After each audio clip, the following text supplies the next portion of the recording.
दोस्तों, हॉलीवुड की एक मूवी ट्रेन टू बुसान देखी थी, जिसमें चलते फिरते लोग जो हैं वो ज़ोंबी बन जाते हैं और एक दूसरे को काट करके ज़ोंबी बना डालते हैं। का देश में भी यही तस्वीरें देखने को मिली जब आरएफ के जवान चेतन कुमार ज़ोंबी बन चुके थे और देखते ही देखते 4 लोगों की हत्या कर देते हैं। और इस हत्या के बाद जो है तमाम जो अंधभक्तों की टोली है वो इन्हें मानसिक रोगी करार देती है। कुछ इसे गोलीबारी की घटना करार दे रहे हैं। राजनीतिक बहस होती है और बहस के बाद जुबान पर होता है, इस देश में रहना होगा, मोदी योगी कहना होगा। ये वो ज़ोंबी बन चुके लोग हैं जिन्हें दिन रात टीवी चैनल की डिबेट में हिंदू मुसलमान की परिभाषा सिखाई जाती है और अब इतने खतरनाक हो चुके हैं कि दाढ़ी टोपी वाला नाम मुसलमान देखा नहीं कि गोली मारकर उसकी हत्या कर दी जाती है। और ये हत्या नहीं, ये गोलीबारी की घटना नहीं, ये साफ तौर पर एक आतंकी घटना है। और अगर सोचिए कि कोई मुस्लिम नाम वाला होता और इस घटना को अंजाम दिया होता, तब देश में अब तक बवाल मच चुका जाता। ये चेतन कुमार नाम का शख्स जो कि मुसलमानों का नरसंहार वाली घटना इसे साफ तौर पर कहेंगे कि अपने एक सीनियर से इसकी बहस राजनीतिक मुद्दे को लेकर के होती है और राजनीतिक मुद्दे में यह अपने सीनियर की हत्या कर देता है और फिर नाम इसे पता होते हैं कहां पर कौन सा मुस्लिम बैठा है और गोली मारकर उनकी हत्या कर देता है। और 1-2 नहीं बल्कि यह सिलसिला लगातार 4 बार चलता है जो ये आतंकी ज़ोंबी बन चुका था, जो मुसलमानों का नरसंहार करता हुआ दिखाई दिया। पर अफसोस मुझे उन लोगों पर है जो ऐसे लोगों को मानसिक रोगी करार दे रहे हैं। अगर ऐसे लोग मानसिक रोगी थे तो आरएफ में अभी तक यह शख्स क्या कर रहा था? यह सबसे बड़ा सवाल का विषय है कि आखिरकार कैसे किसी भी हत्या को जस्टिफाई करना सीख गए हैं तमाम लोग। ये तस्वीरें देश के लिए खतरनाक हो चुकी हैं और द टेलीग्राम ये साफ तौर पर लिखता है कि स्पीक मोदी किल, यानी कि मुंह पर जो है आपके मोदी और 4 लोगों की हत्या कर दो। ये गोलीबारी नहीं, ये हत्या नहीं, साफ तौर पर आतंकी घटना है जिसे चेतन कुमार नाम के इस आतंकी ने अंजाम दिया है। और इस घटना के बाद मुस्लिम की जो हत्या हुई है उनके परिवार वाले धरने प्रदर्शन पर बैठ गए हैं। किस तरीके से तमाम चीजें सामने आ रही हैं, एक बार इस रिपोर्ट पर भी नजर डालते हैं। दोस्तों, महाराष्ट्र में 31 जुलाई की सुबह जयपुर मुंबई एक्सप्रेस में गोलीबारी हुई। पालघर में हुई इस घटना में 4 लोगों की हत्या कर दी गई। मरने वालों में आरपीएफ के एक एएसआई और 3 यात्री शामिल हैं। रेलवे पुलिस फोर्स के चेतन नाम के कांस्टेबल ने अपनी ही सीनियर पर गोली चला दी। साथ ही साथ अलग अलग डिब्बों में गोलीबारी कर 3 मुसलमानों को मौत के घाट उतार दिया। घटना के बाद जहां मृतक एएसआई के परिवार को मुआवजे का ऐलान किया गया है, वहीं मृतक यात्रियों के घर वालों के लिए मुआवजे का कोई ऐलान नहीं हुआ है। पश्चिम रेलवे में एएसआई टीकाराम मीणा के घर वालों के लिए मुआवजे का ऐलान किया गया है।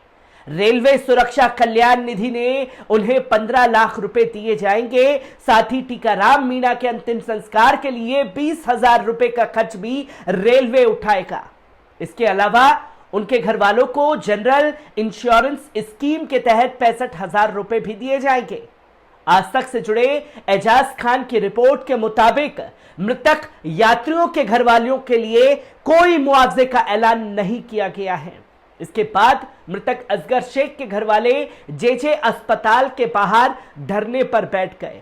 उनकी मांग है कि सरकार या रेलवे को मृतक की पत्नी को सरकारी नौकरी देनी चाहिए ताकि उनके परिवार और बच्चों का भरण पोषण हो सके।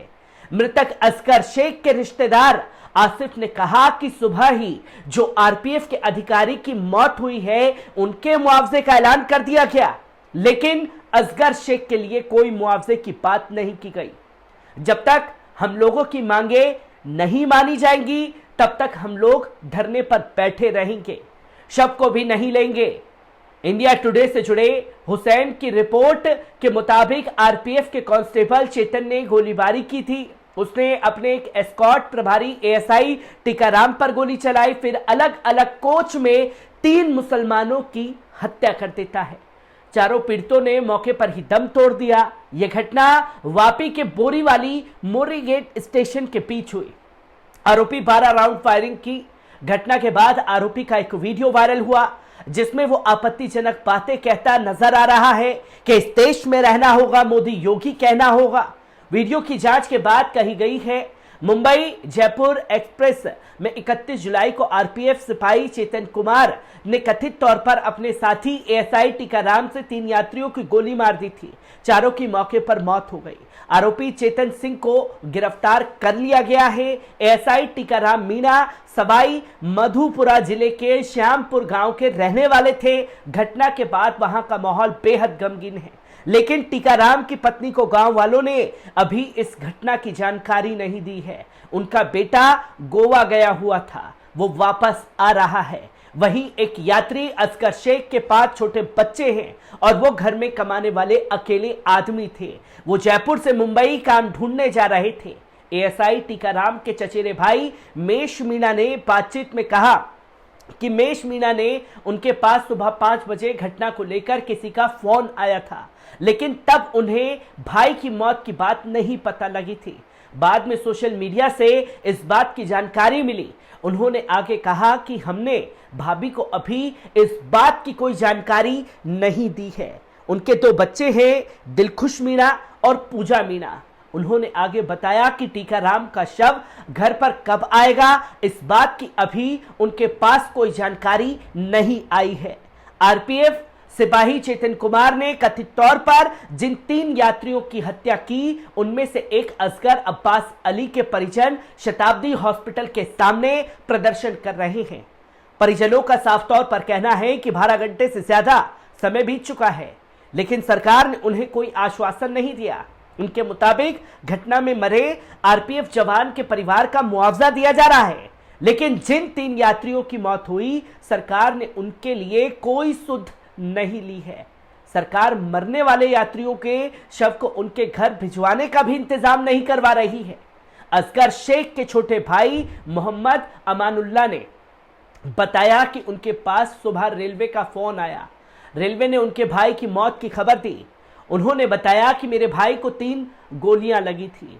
वो जयपुर में चूड़ी का काम करते थे, वहां काम ठीक नहीं चल रहा था, इसलिए वो मुंबई काम की तलाश में जा रहे थे।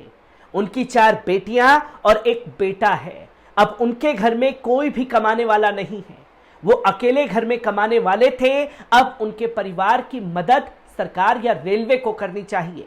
अमानुल्लाह के मुताबिक पुलिस वाले कह रहे हैं कि उनके भाई को मारने वाले का दिमागी संतुलन ठीक नहीं है।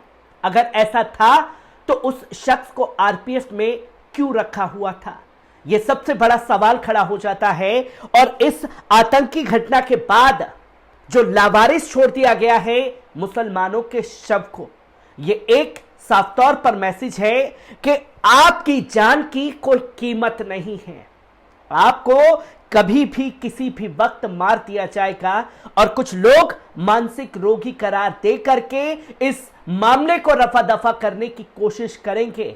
पर भले ही इसे लोग गोलीबारी कहें, भले ही लोग इसे मानसिक रोगी कहें, पर हमारी नजर में यह आतंकी घटना से कम नहीं है। जो ये ज़ोंबी बन चुका शख्स न जाने ऐसे खुले घूमता रहता तो और न जाने कितने लोगों की हत्या कर सकता था। हर एक तस्वीर आपके साथ साझा करता रहूंगा। दीजिए इजाजत, शुक्रिया।